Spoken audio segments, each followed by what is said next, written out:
April is the cruelest month, but at least it's gone for now. May, however, brings more jihad. They want to kill us all somehow. So be forewarned and be aware, and don't listen to Hamas-linked care. Get your kids out of UCLA. Hamas has taken over there. But not here, ladies and gentlemen. We are live. David Wood is here with us with another thrilling episode of This Week in Jihad. Get your leather straps open and ready. David, hello. There is more jihad for us this week, I'm afraid. That's hard to believe, Robert. It is. And the big thing is it's happening on college and university campuses everywhere. It is a lot of self-righteous leftists and Muslim students thinking they are on the side of goodness and righteousness as they set up what Senator John Fetterman of Pennsylvania, a.k.a. Uncle Fester, but actually he said this was good. He said, I just don't see what living in pup tents for Hamas is going to accomplish. And I thought, well, there you have it, ladies and gentlemen. Pup tents for Hamas. That's what we're looking at. And so we can get right to it. We have at Harvard and at the University of North Carolina at Chapel Hill, they actually replaced American flags with Palestinian flags on the campus flagpoles. City College, too, in New York City. These were all taken down, but at UCLA, Jewish students were barred from campus, and one of the parents called up and said, my child can't get to class, and they said, yeah, the officials are allowing this, and you can see in video that a cop is right there, and he just doesn't let the kid on campus, doesn't let him go to class.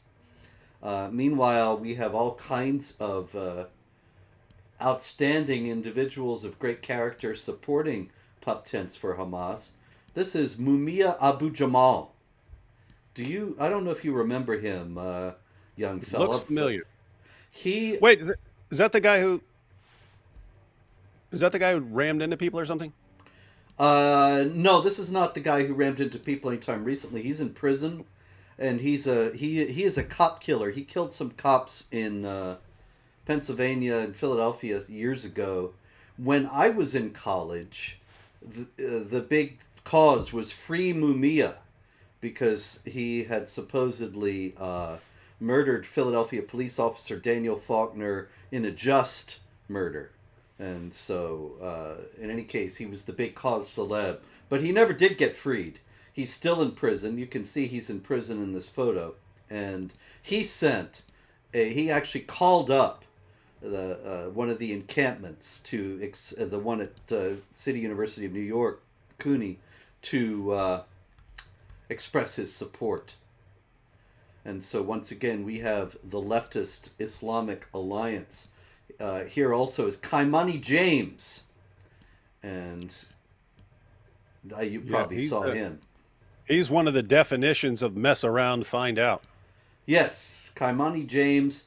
Although actually, the funny thing about Kaimani James, for those who don't know, he was the leader of the Columbia University encampment, and he said that he wanted to kill Zionists, that Zionists did not deserve to live, and that we should count ourselves lucky that he was not out there killing Zionists.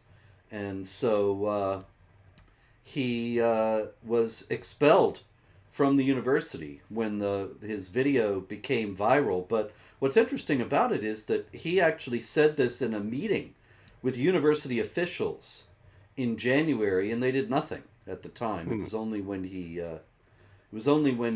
it became a viral thing that he suddenly got expelled. Anyway, David, yes. Now he's gonna have to join Ilhan Omar's daughter in trying to figure out how to find food. Yes, and I'm trying to figure out how this thing works even still. You are on the screen, Welcome, and now. welcome to the David Wood Show, ladies and gentlemen. Now, how did that happen? I was trying to fix my name, which was in the center, and somebody said your name is in the center, and I thought you're right. It's moved over, and now I'm moved People, over. people know who we are now. You have no name, and I have a name. People know who I am. How the heck? My Supposed to goodness. figure this stuff out before before you start the show, not in the middle of the show. You're good. We don't need any names. Matter of Yeah, fact, except I would take your name off this show just because you don't want people to know how much you're messing up right now. You don't want them to yes, know you by name. that must be it. Here we go. Look at that. Oh. Burn.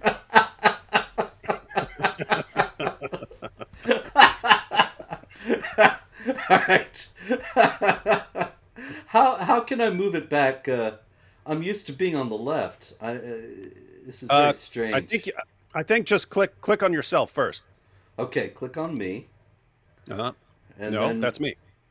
but I clicked on me, and that's what happened. Okay, there you now There we hit there go. there you go. Okay.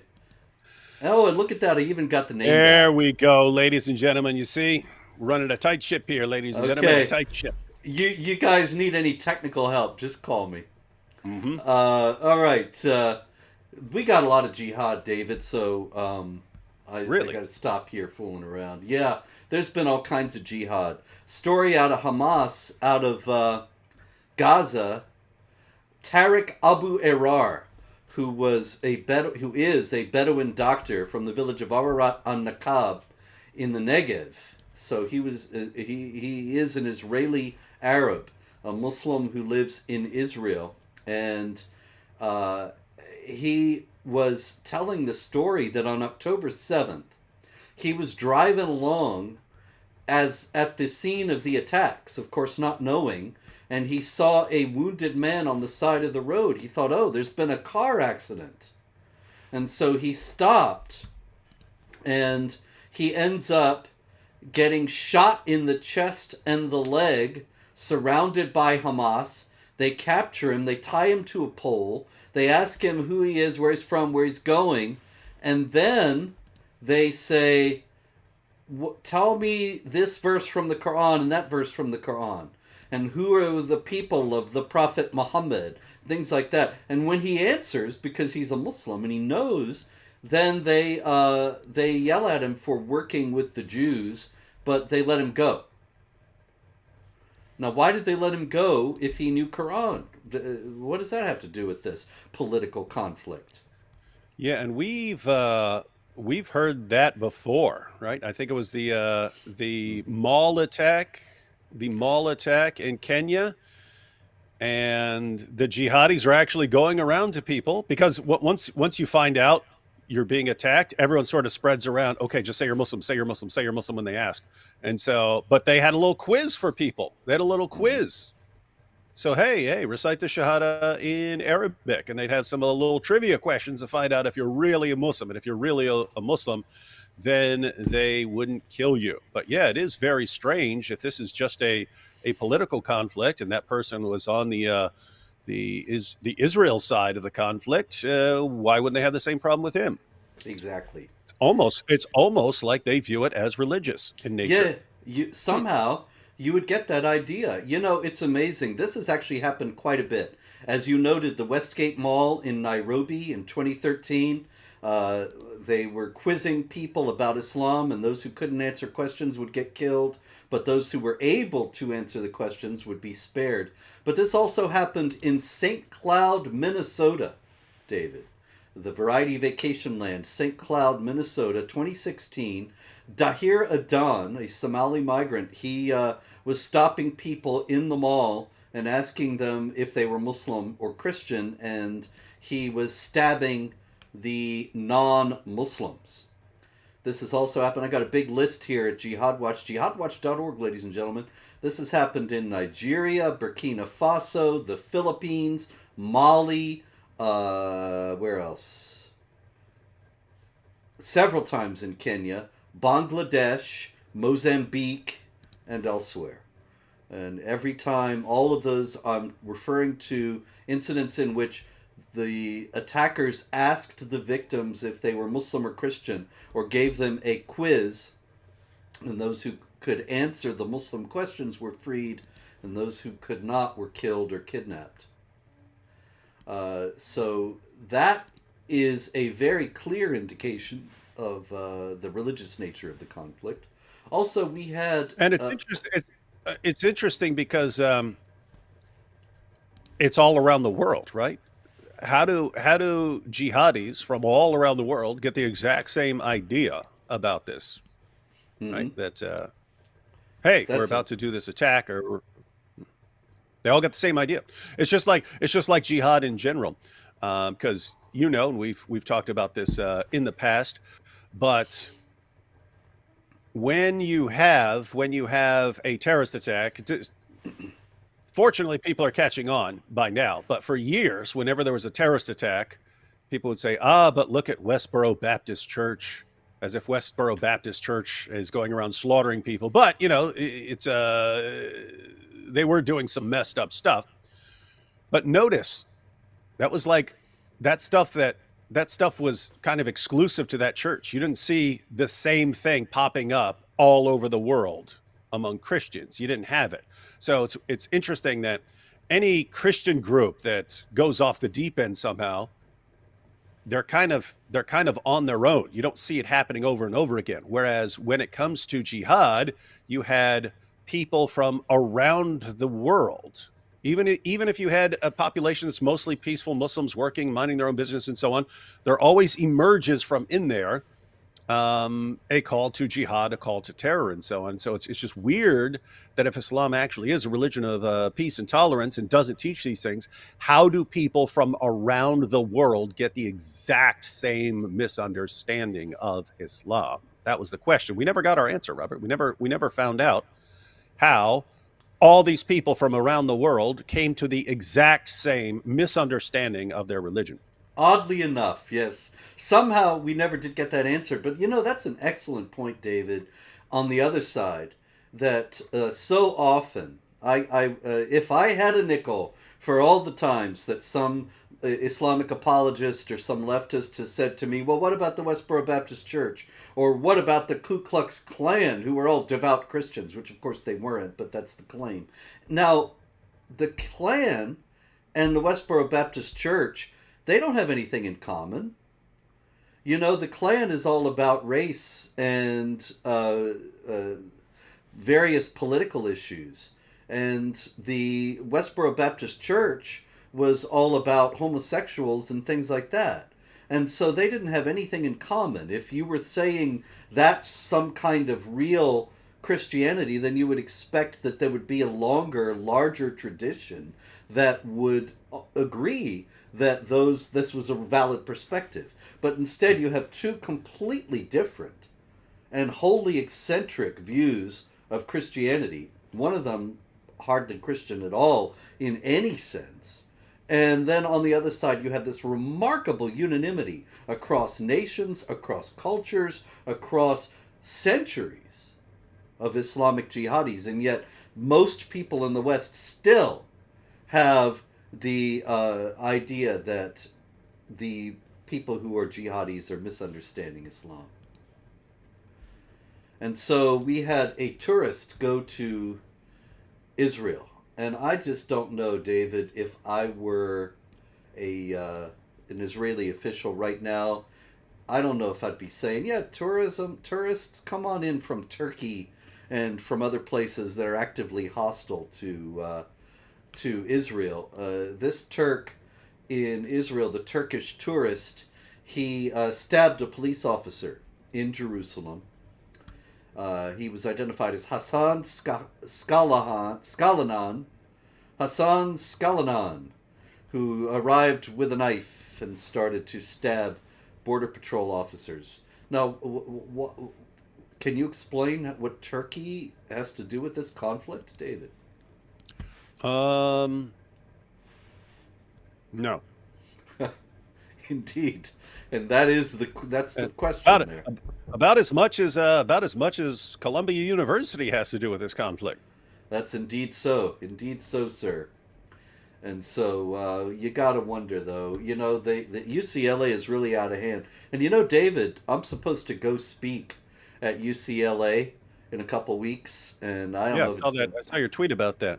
yeah, I don't know if it's going to happen. And I certainly, I look forward to it with all the enthusiasm of root canal. But it is the kids who invited me. They have to live with it, and I'm certainly not going to turn them down after they invite me. But people are getting beat up. Pro-Israel students getting chased and beaten on the university campuses, on the UCLA campus, and it's just astonishing. The administration's they're sympathetic, of course, to the demonstrators, so they're letting all this happen.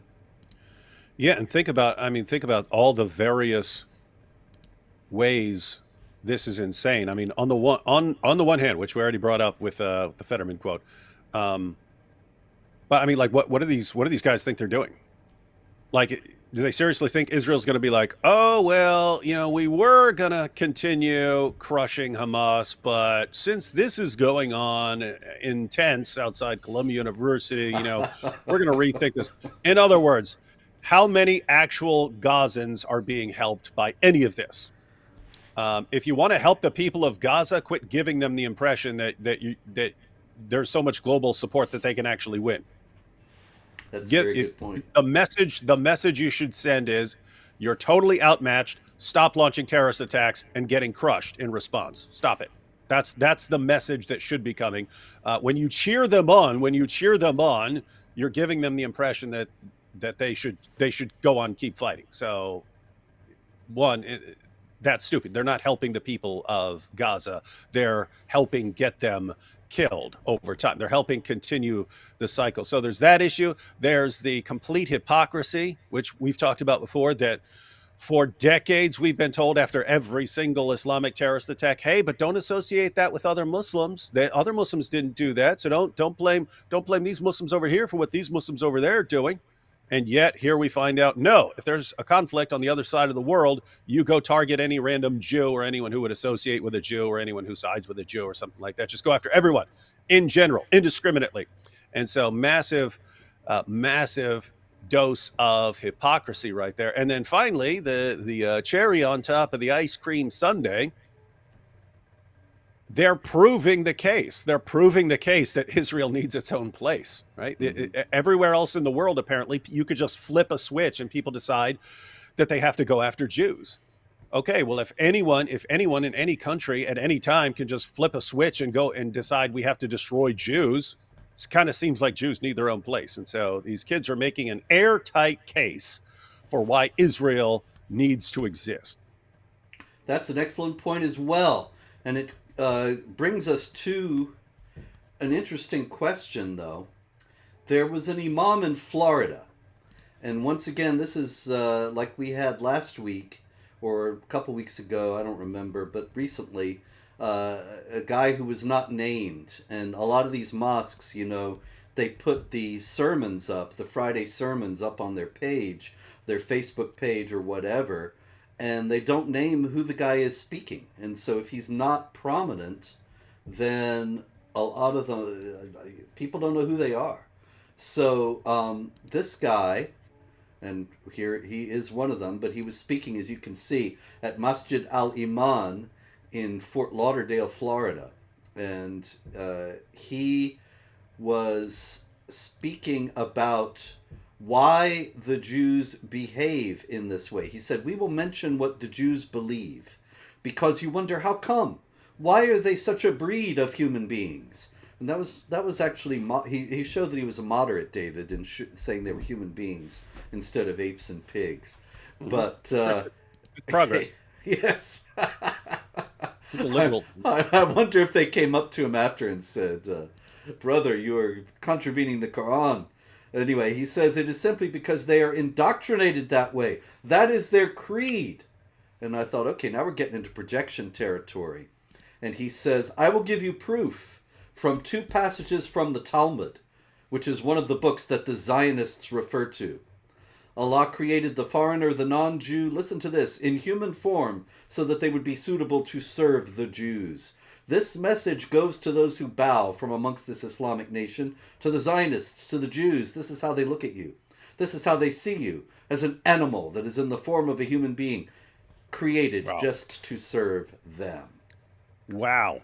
Yes. Pot, meat, kettle. Exactly. The Talmud actually does not. Actually, the Talmud specifically does say that the non-Jews are human beings. It is false to say that the Talmud says that the non-Jews are animals who are going to be slaves of the Muslims. I actually spent a lot of hours tracking this down because I'm writing a book right now about anti-Semitism. So when this sermon came to my attention, I went looking and I found this quote, when the Messiah comes, every Jew will have 2,800 Gentile slaves. And there are a lot of those lists of Talmud quotes that has this on there. And it says it's from Simeon Hadarsen, folio 56D.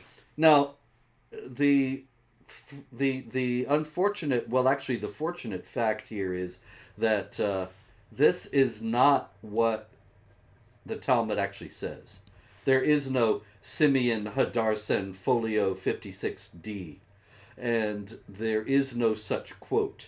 And there are many quotes where it says, for example, a Gentile can own land in the land of Israel so fully as to have the right of digging in it in pits, ditches, ditches, and caves. For it says, the heavens are the heavens of the Lord, but the earth he gave to the sons of man, which obviously is including the Gentiles among the sons of men, that is, human beings. So it's just a lie, but tell us what you mean by pot, meat, kettle. What is this guy, what is the elephant in the room, or one of them, that this guy is ignoring? Well, you have the Quran calling Jews and Christians, Surah 98 verse 6, the worst of creatures. You have these passages about Allah transforming Jews into animals and so on as punishment. But I mean, we're supposed to be subjugated. We're supposed to be second-class citizens paying money to Muslims to acknowledge our inferior status. And so we're the worst of creatures. So we're actually lower than pigs or dogs or something like that. But the Quran says, this is Surah 3, verse 110, that Muslims are the best of peoples ever raised up for mankind. So Muslims are the best of peoples. Jews and Christians were the worst of creatures. We have to be subjugated. And the only way we can have a right to continue existing as Jews and Christians is to pay tribute money acknowledging our inferior status. It sounds like this guy is saying, you see, this is what Jews believe. This is why they're evil. I'm like, wait, that's exactly what you believe, dude.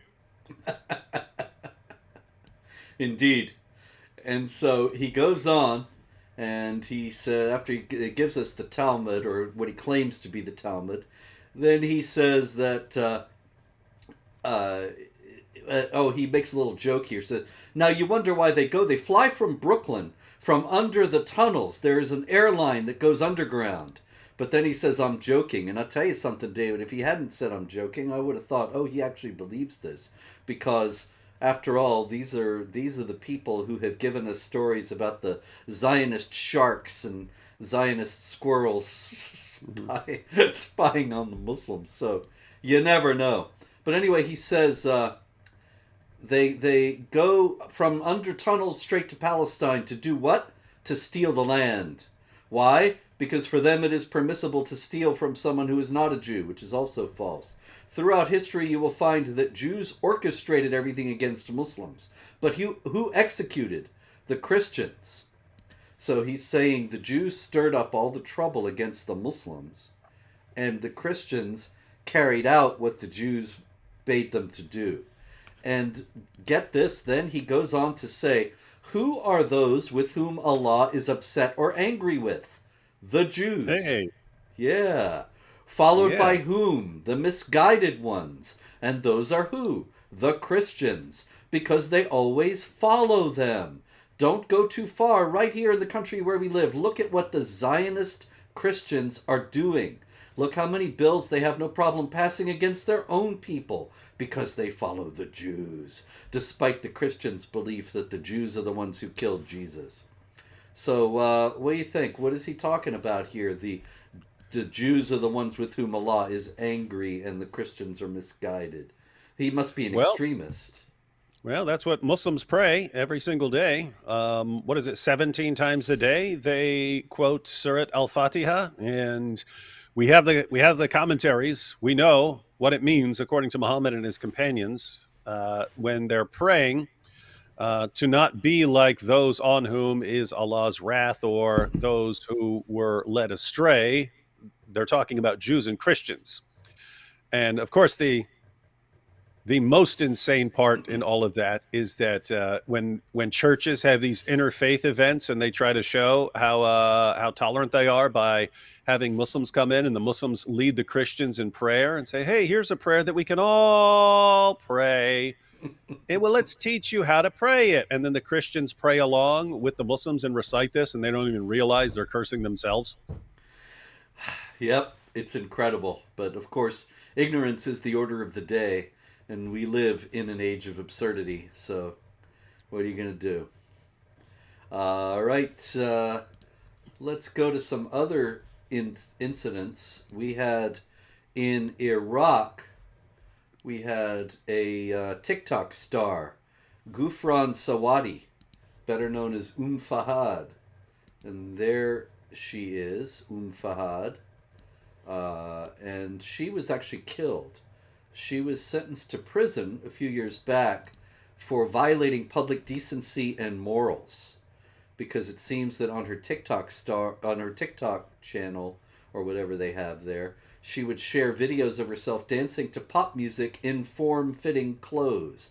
In the past, these videos were deemed inappropriate by Iraq's judiciary. Sawadi was sentenced to 6 months in prison for the crime of producing and publishing several films and videos containing obscene and indecent language, violating public decency and morals. So, she was just shot dead on the street outside of her home in Baghdad. David, to deplore that would be to endorse violating public decency and morals, would it not? Yep.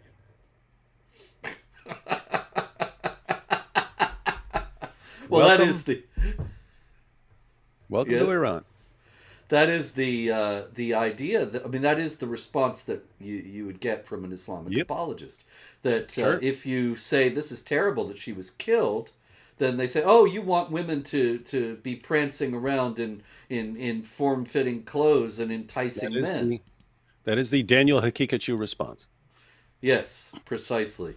So it's important to note, I think, in the face of that kind of thing, that we can not be in favor of any kind of immorality while at the same time not being in favor of murder on the street of a woman whose morals differ from what we think they ought to be. Yeah, it's interesting in Islam for the Dawah guys. It's always you have to go on a killing spree, or there can't be any rules at all. So Yes. it's complete, total chaos and anarchy, or we have to go on killing sprees. So Well, that makes sense. What's your choice? There's no middle ground. There's no middle ground. That's it. Oh, here is something I wanted to make sure to get to. This is aerial photos of an area in Artsakh, that is Nagorno-Karabakh, and that is the area in Azerbaijan that from time immemorial has been Armenian land, with churches going back to the 4th century.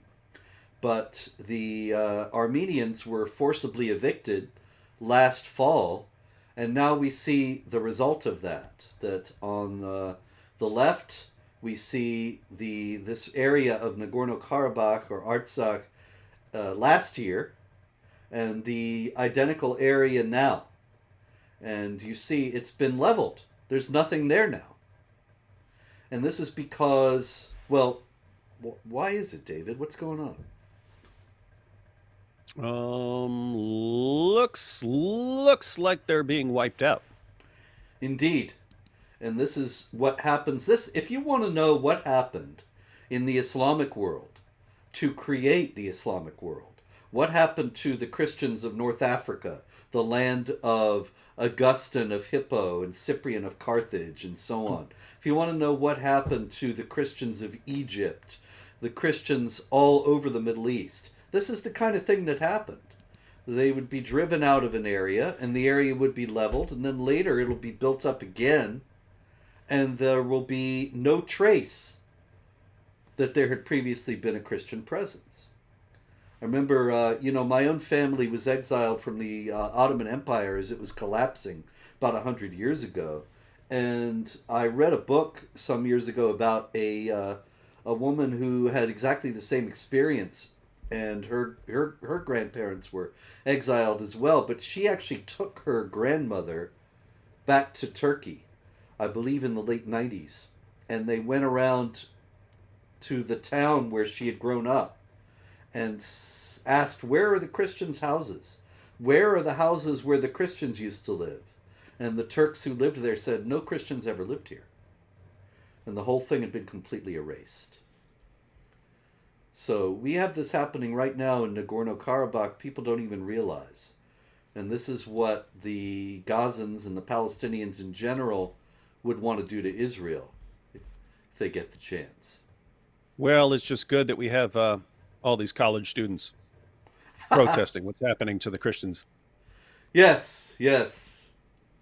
It's a good thing we have their tremendous moral compass. Mm-hmm. So Perfectly functioning moral compass. perfectly functioning. So let's see here. I got signs from George Washington University. There it is. This is a sign that's posted at the encampment at 3 signs posted at the encampment at George Washington University. We got your standard issue Free Palestine, but also handwritten signs. Students will leave when Israelis leave. So they're saying we want Israel destroyed or we're staying here. And students will go back home when Israelis go back to Europe, US, etc. Their real homes. Well, that would solve it, wouldn't it, David? Yeah, sure would. Yeah, me and AP have been talking about this. People don't realize like how big a deal this is. If Muslims were to win, if groups like Hamas were to actually win, if all the whining and tantrums on college campuses were to actually be effective, and somehow Israel just got wiped out. My goodness, I think you'd almost instantly have the revival of the Islamic Caliphate and so on, because they would take this as a sign that Allah is with the Muslims to take over the world again. And I think you would have jihad in every single direction. So people don't understand like how dangerous this stuff is, and it's actually really good for the world that Muslims keep losing to jihadis. You want the doubt to always be there. Is Allah really on our side as we try to subjugate the world? Do we really have the Almighty helping us in this war when we can't beat this one tiny little nation here? But yeah, it's you're talking United States college campuses. Israel needs to be wiped out, and they need to go back to all the places where they came from, because yeah, they're from Europe. Yeah, they don't ever mention that there were 900,000 Mizrahi Jews from North Africa, from Yemen, from all over the place in what is known as the Islamic world today, who were exiled from those lands that they had lived in from time immemorial for 1940. They were exiled in 1948 because of the creation of the State of Israel. And so Israel has a very large population of Middle Eastern Jews. And nobody ever talks about their right of return or anything of that kind. No student marches for that. Nope, not a bit. Not a one. Hey, David, I got a good news story here. That's good. This Nice for a is change. yes. The This is out Robert, of change it to This Week in Good News. yeah. Well, maybe that's what I'll make the Shadow channel to get around all the YouTube This Week in Good News. shenanigans. There you go. Yeah, Yeah, call it This Week in Good News. that's great. It'll feature stories like this. This is from the Birmingham Mail in Birmingham, England, and it's the story of a woman named Fatima, and she got her car broken into, and 25 pounds in cash. Wonder how much that weighs. 25 pounds in cash and her son's Nike sports bag were taken. And of course, the window was smashed and the car was trashed. But she had several Islamic books, Qaidas. Those are that means base, just like it does for Al Qaeda, but it doesn't have to do with terrorism. It has to do with learning the Arabic alphabet and Quranic grammar so you can read the Quran.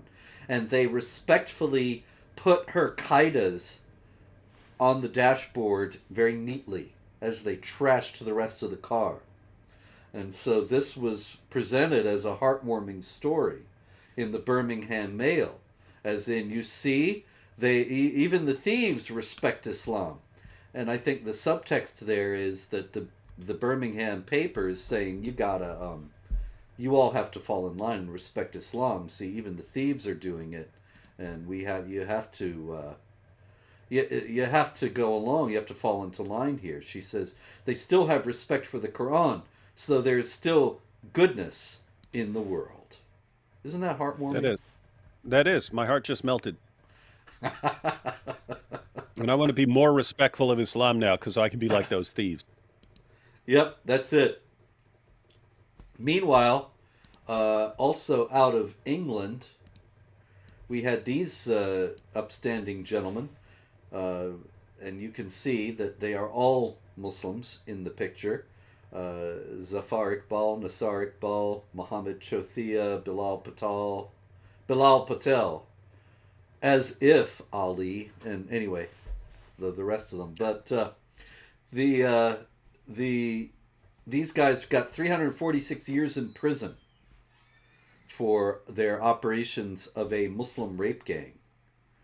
And the upshot is that the rape gang operated, David, from 1999 to 2012. So for 13 years, those guys were preying upon girls in the North Kirklees area of West Yorkshire. And they engaged in behavior that was called by the court abhorrent in the extreme, including rape, sexual abuse, and trafficking. And they treated their victims in an unbelievably callous and degrading way. But David, 13 years they did this. And here it is, 12 years later, and they are finally sentenced. Why on earth is the British justice system so slow in moving on these cases? They've been conditioned that any time you're dealing with Muslims or Islam or whatever, it's you're on very dangerous ground of being an Islamophobe and a bigot and so on. And that's why everyone is scared until it became a big story, which it only became a big story because people like Tommy Robinson and other people were drawing attention to it. But the media wouldn't touch it. Police wouldn't touch it. Social workers, prosecutors, they wouldn't go near it. They were all absolutely terrified of being called Islamophobes. So they were so terrified of being called Islamophobes that they're basically sacrificing little girls on this altar of false tolerance and so on. As pagan as the pagans of old who would sacrifice their daughters. And so that's it just people don't realize how messed up this is because you look at organizations like CARE, where anytime we point out any connection between what happens in the world and Muhammad's teachings, what do?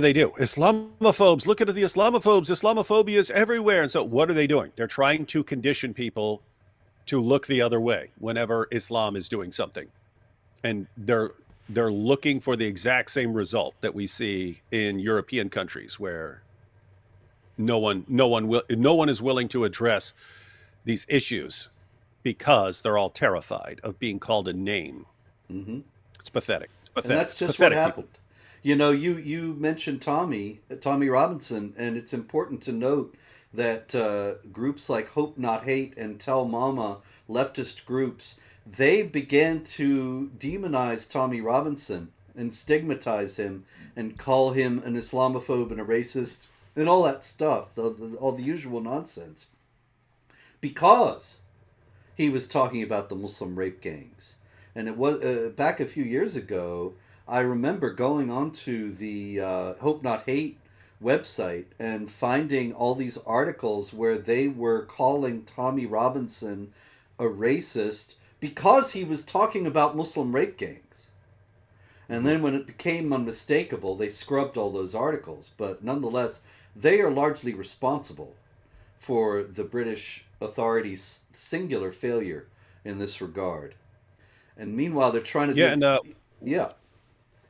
oh, I just wanted to say another terrible part of this story is here in the U.S. The sort of bottom of the barrel in prison, snitches and guys who mess with kids, guys who do something with kids. That's bottom of the barrel. You're in a lot of trouble. You go into prison for doing something with a 12-year-old. But in the UK, you enter the prison as heroes because they're so filled with Muslims now who are all in there for doing the same thing.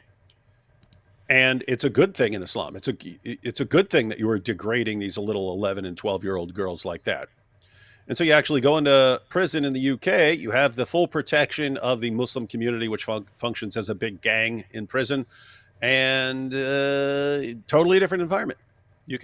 So it's just a weird situation because to this day, because of my background, whenever I see pictures of guys who are going to prison for drugging, raping, gang raping, pimping an 11 or 12-year-old girl, I think, oh yeah, those guys are about to get the crap beat out of them in prison. I think, wait, no, it's the UK. They're not. They're going to be heroes. They're going to get a couple years of prison dawah. That's what they're going to get. Incredible. And anyway, the segue here is to Australia, where they're trying to make the same thing, the same situation come about. These cheerful folks are Muslim leaders in Australia. And you know, of course, David, all about Marmari Emanuel and the stabbing attack upon him, and how young Muslims who were apparently involved in planning the stabbing of Marmari Emanuel were also planning to attack Jews in Australia, and that the teenage Muslim who did stab Marmari Emanuel said that he was talking about his prophet, and when he brought his prophet into it, then he had to act, and he was also saying Allahu Akbar and so on. Okay, so these Muslim leaders in Australia, they had a press conference, and they said that they demanded an end to the classification in Australia's terrorism laws about religiously motivated terrorism. And they said it was important to avoid simplistic attributions that target specific communities. The presumption that terrorism is inherently tied to religion is not only inaccurate, but harmful. This misconception persists despite extensive scholarly work demonstrating that terrorism is driven by political and ideological motives, not religious faith. And they look serious about it. So what do you think? They should stop talking about religiously motivated terrorism, am I right? Yeah. And we just talked earlier, completely different context, about how does the same thing keep arising everywhere. Great Britain, what happens? Muslims doing horrible things and using this Islamophobia card to silence the critics. What's happening in America? Council on American Islamic Relations, other groups, anytime there's a terrorist attack, anything else going on, we're supposed to keep quiet about it, keep our mouths shut. Australia, exact same thing. Why? I mean, seriously, guys, if Muslims are doing horrible things and quoting the Quran and quoting the Hadith to justify what they're doing, how can you say with a straight face, but shut up about it? Like we're already your dhimmis or something like that. But it's sick. I mean, think about this, Robert. If people were out, if Christians were doing horrible things, I would want it addressed a lot. I would want a spotlight on it so that that problem can be dealt with. It wouldn't cross my mind, oh, Christians are doing, let's all keep it quiet. Let's keep it quiet. We don't, we need to silence the people. We need to silence the people who are reporting what's happening. We don't need to stop what's actually going on. That's a sick mentality. That's a sick mentality. So I regard these people as like evil, completely evil. If you're trying to silence critics who are drawing attention to some really, really messed up things. And I mean, think about what kind of issue this is. You had a 16-year-old walk up and try to murder a bishop in a church service because that bishop pretty regularly criticizes Islam.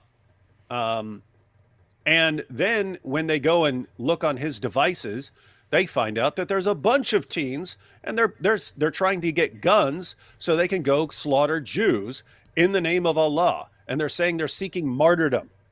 They're seeking Islamic martyrdom. And what are these Muslims saying? They're saying, keep quiet about it. Do not look into this because you can't even talk about it, because if you do and you just read the messages of these guys, you see how this is all about Islam and spreading Islam and martyrdom for Allah and so on. So you can't even read any of these stories.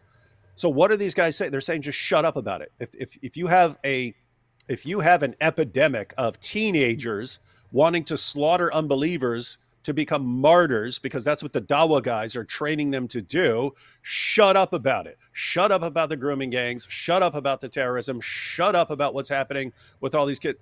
This is sick. This is sick, evil stuff.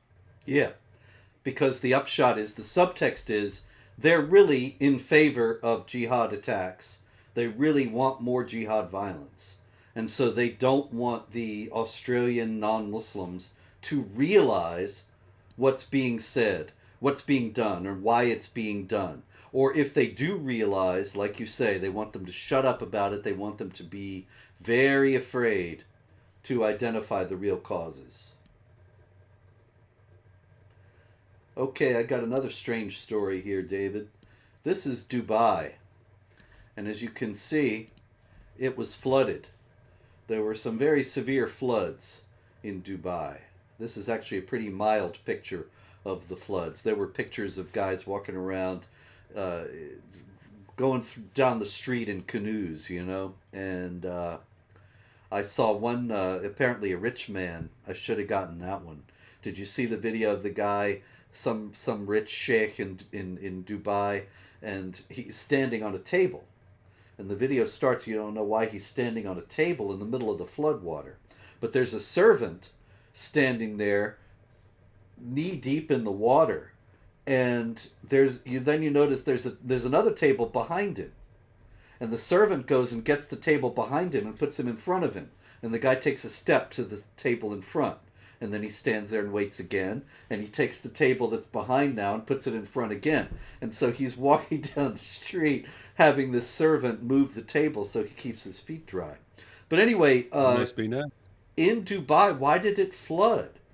Obviously, Allah is displeased, because in the Quran, David, in Judaism and Christianity, there is a great large strain of thought about why do the wicked prosper. You can read the Old Testament and the New Testament, and there are all kinds of passages about the good guys not winning, and the cross before the resurrection, and the evil prospering. But in Islam, there's nothing like that, because the Battle of Badr gave rise to a great many Quran verses saying, if you obey Allah, you will prosper. You will do well in this world and in the next. And the unbelievers will do badly in this world and in the next. Now, of course, that's not how the world works, because Islam is not true. But that's what the Quran says and what Islam teaches. So they got to have an explanation for the flood. The explanation that's been circulating is that the UAE approved the building of a Hindu temple. And so Allah sent them floods. What do you think? Yeah, as soon as you started talking about the flooding, I was like, how are they going to explain it? It's going to be, oh no, they allowed this or that immorality, or they allowed alcohol or something like that. But yeah, Hindu temple, that'll work. That'll work. So what was great about this was that a lot of people were saying, look, we got all these deserts that are majority Muslim. Build a couple Hindu temples and it'll start raining. That's fun. But anyway, I don't know that they're going to take that advice. In France, we had the ex-wife of an Islamic State leader. And let's see, Sonia M. They don't give the surnames, but that's sort of sort of unnecessary in this case, because she's identified as the ex-wife of a top ISIS official, Abdel Nasser Ben Yusuf. And she was charged with genocide and crimes against humanity. And this was because of a Yazidi slave girl that she and Abdel Nasser had in their apartment in Raqqa. And she was 16 when she was enslaved by Abdel Nasser Ben Yusuf.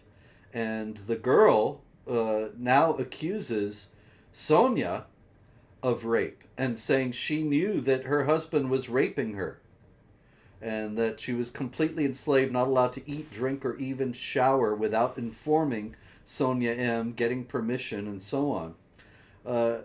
This is just these people, they have nothing to do with Islam, right? They're violating Islam, aren't they?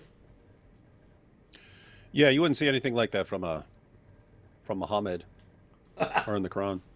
Nothing about Muhammad nothing about anything like that. Behaved completely uprightly toward women, did he not? Especially non-Muslim women. Yeah, absolutely. Yeah, he would never have a woman's husband tortured and killed, and then take the woman for himself, or have a sex slave, or any of that stuff, or bang a little girl. None of that. Right. Those things are things that Islamophobes made up about the Islamic texts about Muhammad, right? Yeah. Yeah, you did that. You built a time machine powered by 1.21 gigawatts of Islamophobia. You went back in time and wrote all this stuff in their sources. You know it. Yep, I still have the empty cans of Islamophobia. The Jews made you a time machine. That's right. They did. I had to go all the way to Tel Aviv to get it. But anyway, that is the story. It's interesting to note that while this woman is on trial in France, and that's good, and she will probably do some time, and that's fine.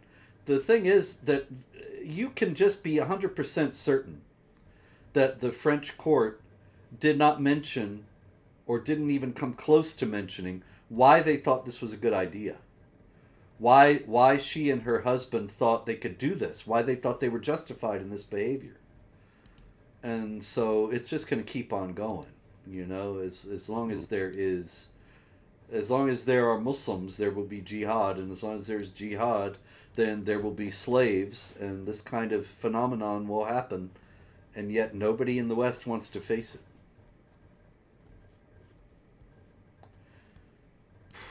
All right, in Germany, they had a parade, 1,000 Muslims, and they were screaming Allahu Akbar, of all things. And they were demonstrating in favor of establishing a caliphate. They were saying caliphate is the solution. Kalifat ist die Lösung. And wir wollen ein Kalifat. Yeah. Did you watch that footage? Did you watch that footage? Yeah, some of it. It sounded exactly like a Nazi rally. I did think Guy sitting that. there, Hey, Allahu Akbar! You can see why Adolf loved those guys. You know, they were Yeah, after his own yeah, heart. absolutely. Oh It yeah. was interesting because Elon Musk retweeted that. So Visegrad 24, that channel, posted the footage of the Hmm. German rally, and then Elon shared it and said, "Surely this has to calling for the overthrow of the government has to be illegal, isn't it?" Well, one would So that's think, but it seems like all bets are off when it comes to Muslims. It's just like yeah, it would be polygamy. Islamophobic. Polygamy is illegal in Germany, and yet they actually announced, the Interior Ministry announced that they were going to bring over imams to help with the polygamous families. The they have polygamous Muslims practicing polygamy in Germany, and I don't know, somehow these imams specialize in dealing with the issues related to that or something. But anyway, they were very proud of getting these guys over there. And in Britain, No, they, I mean, yeah, they the tolerate the Dawa, same thing. the Dawa guys openly talk about polygamy and having second wives and stuff. I mean, their discussions are about whether you have to tell your wives. Say, hey, you get these wives, and some of them don't want you to have a second wife. So do you have to tell them no? So you got your wife over here, your other wife over here, your other wife over here, your other wife over there. You get married. You don't have to marry them in any way that the government is aware of. You get your marriage at the mosque. And as far as the government is concerned, your wives are all single mothers, so they all get state benefits. Hmm.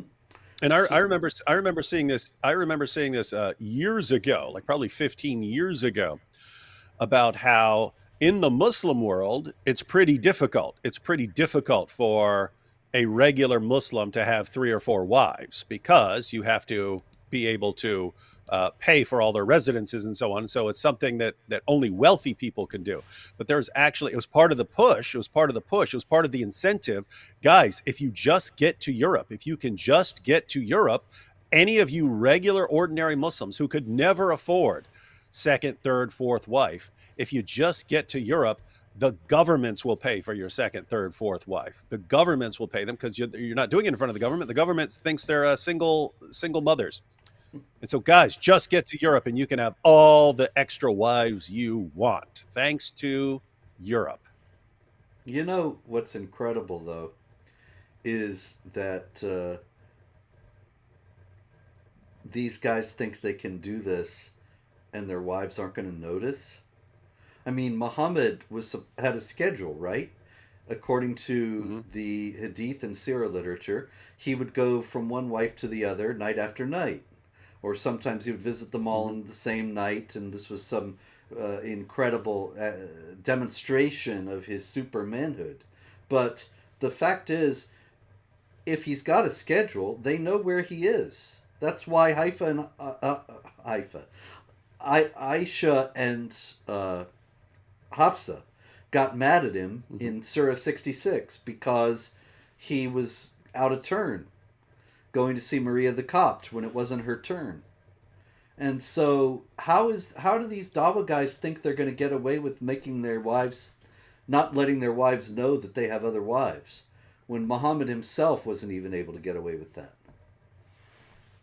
Um, well, Muhammad Hijab said you could flat out lie to your wife. So you could say, "Hey, every Monday and Thursday and Saturday, I've got a big project that I need to work on indefinitely, so I won't be here."